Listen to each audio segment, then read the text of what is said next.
Some kids, they just want to be president.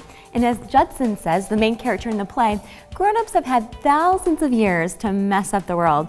So Kathy, do you want to be president when you grow up? I had never wanted to be president when I grew up. I did want to be in charge of everything, but not that far. So tell us about the play then. All right.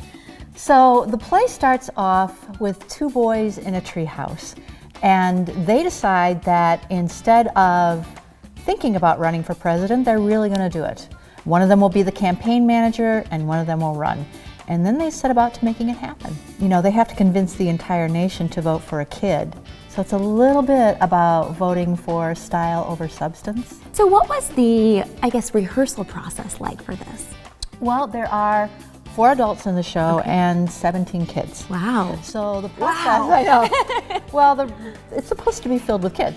So at any rate, the process was first to teach them about the political process without coming down on one side or the other, but just the political process. And then a lot about acting, both of them overlapping. Well, I love it that a child runs for the president. And I actually just asked my daughter the other day, what do you want to be when you grow up? And you know what she said? A carrot. So like, a carrot is what she has high goals. My son wanted to be the person who washes the vegetables at the market. I love that one. But yeah, who doesn't love a carrot, right?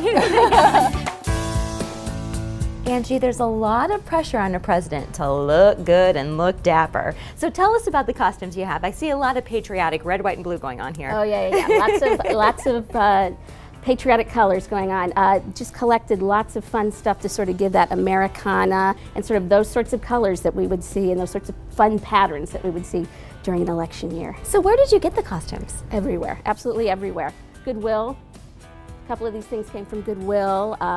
Old Navy, Target, Walmart, any place in town. So it stimulated the Des Moines economy. I'm kind of fond of this one. This came from Plato's Closet, this sweater did, and a lot of that, you see a lot of patterns, mixing patterns right now. So this is on our campaign manager, Lane, in the show. He has a cute little bow tie he wears with it, so he's very a nerdy sort of, character? Oh yeah, a little bit. A nerd with style, nerd with style. Well, Angie, you always do such a great job designing the costumes, and now I'm off to talk to Kevin about the set. Okay. Thanks.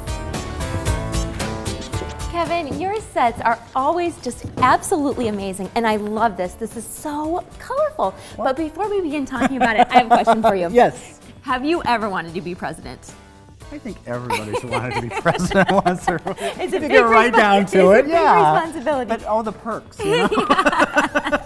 Well, tell us about this gorgeous set. Well, you know, it's a little different than what we've done down here a lot different from what you saw when you were here to see Monster Under the Bed. Yes.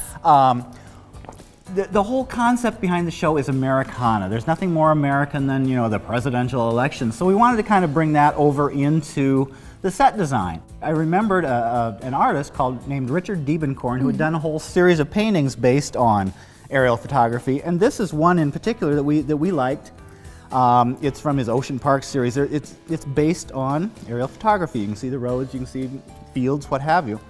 Well, we kind of borrowed this particular painting, turned it upside down, and mimicked a lot of the color scheme, the patterns on the set. Down here we've got a kind of an American flag shape that's incorporated in the set, and if you look at it from the audience, it's upside down, which is a sign of distress. And we think that's kind of a commentary on the American political system that would elect a kid for president. Leanne, I'm feeling so presidential standing behind the podium. What do you think? Do you think anyone would vote for us?